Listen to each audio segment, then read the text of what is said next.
في جملة سمعتها من يومين، والجملة دي حرفيا كفيلة انها تغير لك حياتك كلها. وكل اللي عليك انك تتفرج على الفيديو ده. يعني انت قبل ما تتفرج على الفيديو ده حياتك ماشية في اتجاه، بعد ما تتفرج عليه وتفهم الجملة كويس ممكن حياتك تمشي في اتجاه تاني. تمام. والحاجة اللي الجملة بتتكلم عليها حاجة حرفيا ممكن تخليك تغير الكارير بتاعك، ممكن تخليك تغير الهدف بتاعك، ممكن تخليك تمشي في طريق أأمن شوية وتعيش زي الناس العادية عشان ما توصلش الحاجة اللي انت عايزها.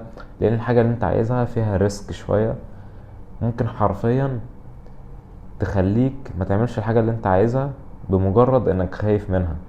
ودي تعتبر الخوف الأكبر للبشر يعني عامة، مش ليك انت بس، دي يعني البشر كلهم بيخافوا من الحاجة اللي الجملة بتتكلم عنها. بس مش الناس كلها هتتكلم عن الموضوع ده، لأن الجملة دي بتقول لو انت فضلك 30 مرة تفشل فيها وتوصل الهدف اللي انت عايزه، هتبقى عايز تفشل بسرعة عاملة ازاي. عايزك تفكر معايا في الجملة كويس. انت لو عندك 30 مرة تفشل فيها بس في حاجة معينة انت عايز توصل لها، وبعد ما توصل لها، او مش بعد ما توصل لها، انا اقصد انك ال30 مرة دول هتبقى عايز تخلصهم بسرعة ازاي.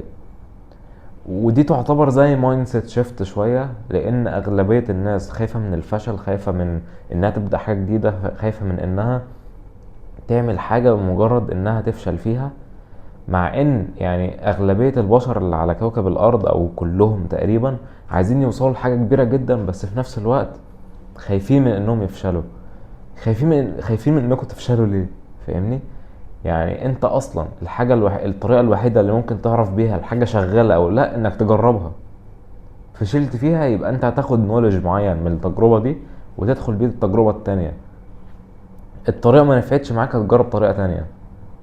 فهمت؟ يعني انا بستغرب، يعني حتى انا كمان، يعني الموضوع بس مش بتكلم على الناس، انا كمان. يعني قناة اليوتيوب اللي انتوا شايفينها دي، انا ضيعت وقت قد ايه عشان ابدأ فيها، وكمية الوقت اللي انا منزلتش فيه فيديوهات. يعني كان زماني في حتة تانية دلوقتي. مش بقولك ان انا كان زماني فاهمني عندي سبسكرايبرز بالملايين مثلا، بس كان زماني احسن بكتير من دلوقتي. تمام. كل ده عشان انا كنت خايف من حاجة معينة. انك تخاف من حاجة معينة او انك تخاف من انك تفشل في حاجة معينة، ده مجرد عجز، لان انت اصلا ما عملتش الحاجة، فانت هتعرف ان الحاجة ليك ولا لا. فاهمني؟ يعني كمية المرات اللي انت حرفيا ضيعت فيها وقت كتير جدا عشان تبدأ في حاجة معينة، عشان انت بس خايف انك تفشل فيها. يعني دي حاجة عبيطة جدا. يعني الناس زمان ما كانوش كده، الناس زمان كانوا بيجربوا وخلاص. انت محتاج حرفيا تجرب وخلاص. لان انت تخيل معايا اي حاجة حرفيا انت عايز تعملها دلوقتي، اللي بيفصلك عن انك تعملها عدد مرات معينة هتفشل فيها.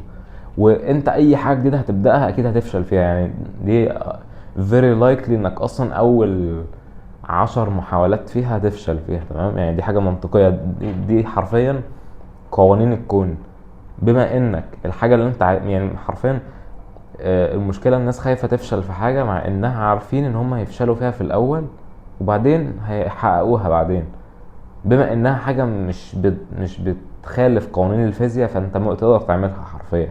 هي بس اللي بيفصلك عنها عدد مرات تجربه، عدد مرات فشل، وتوصل ليها. تمام. يعني انت اول سيشن ليك تتمرن فيها، اول 10 سيشنز تتمرن فيها مش تبقى كويس. فاهمني؟ مش هتبقى في المستوى اللي انت عايز تبقى فيه، تعتبر هتفشل فيهم. اول بي ار مثلا في البنش بريس هتعمله غالبا مش هتجيبه. فاهمني؟ غالبا الوزن هيقع، صاحبك هيشيلهولك. فاهمني؟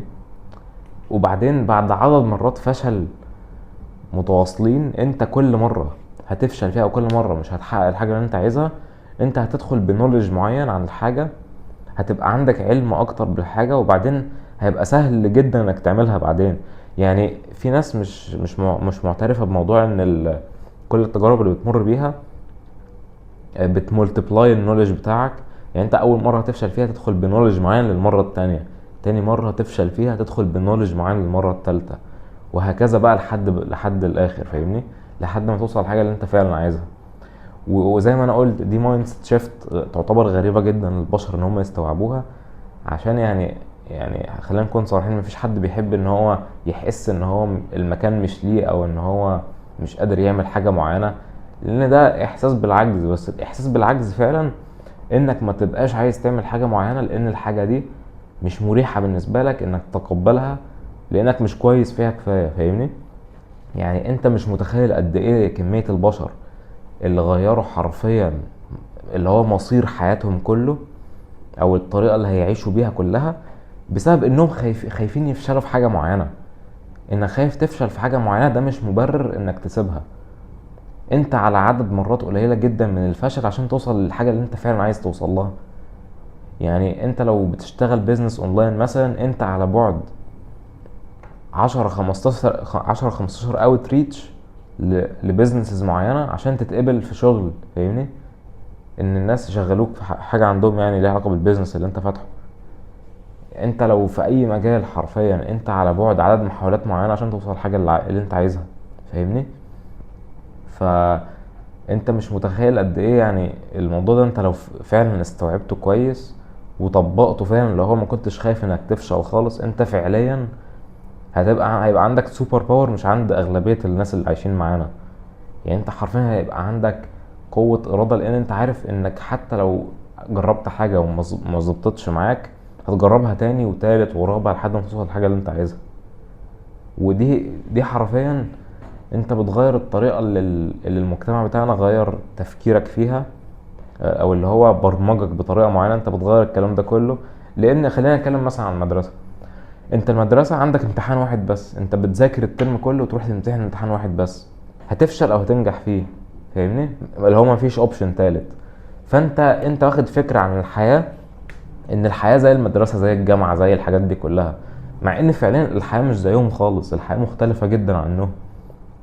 يعني انت في الجامعة، في المدرسة، في النظام التعليمي يعني عامة، عندك مرة واحدة يا اما تفشل يا اما تنجح، يا تصيب يا تخيب. انما في الحياة لا، انت عندك حرفيا عدد مرات لا نهائية انك تجرب وتعرف ايه اللي بيشتغل وايه اللي مش بيشتغل.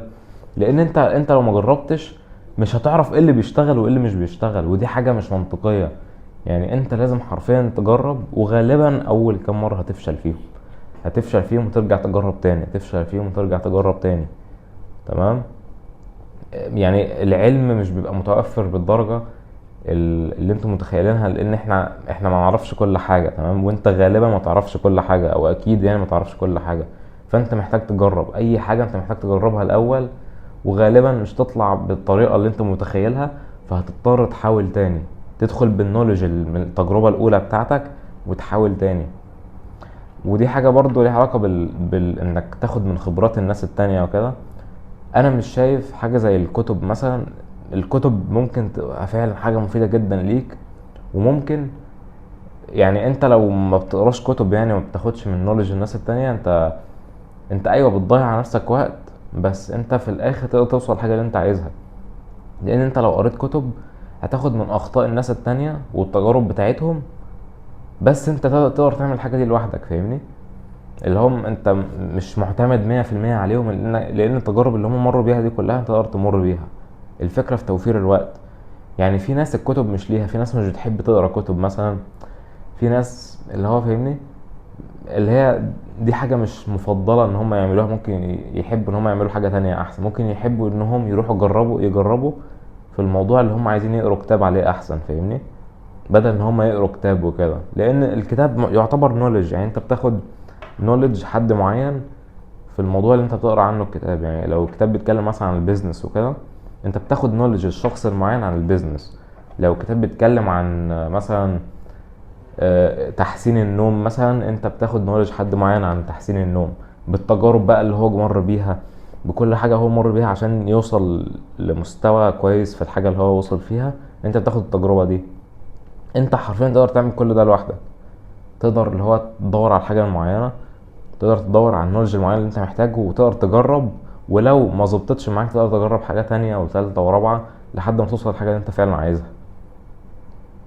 ويعني الجملة دي عجبتني جدا، لان انا زي ما قلت انا من الناس اللي فعلا ضيعت وقت كتير جدا ان انا ما كنتش عايز ابدا حاجات معينة، لان انا خايف ان انا مثلا ما افشل فيها، وان انا ما اوصلش للحاجة اللي انا عايزها بسرعة. ودي حاجة طبيعية. يعني مفيش حاجة في الحياة انت حرفيا توصل لها بسرعة. انت اي حاجة حرفيا محتاج انك تشتغل عليها لمدة كبيرة عشان توصل للحاجة اللي انت عايزها فيها. يعني دي حرفيا this is life. يعني الحياة بتشتغل كده.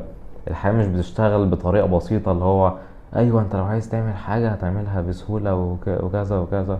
فاهمني؟ لا، الحياة مش زي كده خالص. انت لو عايز تعمل حاجة فعلا محتاج تعملها، تجرب تشوف الطريقة اللي انت هتعملها بيها تنجح ولا لا. وبعدين بقى تاخد النولج اللي انت كسبته من كل التجارب دي وتدخل بيه للتجربة التانية. فاهمني؟ ف يعني هي دي الجملة اللي ممكن فعلا لو انت خدتها بجدية وفعلا استخدمتها لصالحك ممكن تغير لك حياتك فعلا. لان انا اول ما سمعتها اللي هو حاجة ضربت في دماغي كده، قلت اللي هو يا ريتني سمعت الجملة دي من زمان. فاهمني؟ فهو ده فيديو النهاردة. ان شاء الله لو في انسايتس تانية كويسة انا عرفتها وكده هاجي اقولها على طول هنا. واتمنى انك تعمل لايك، تشترك في القناة وتكتب كومنت. اعمل لي فولو على الانستجرام لو مش عامل لي، وادخل كلمني وكده. وبس. سلام.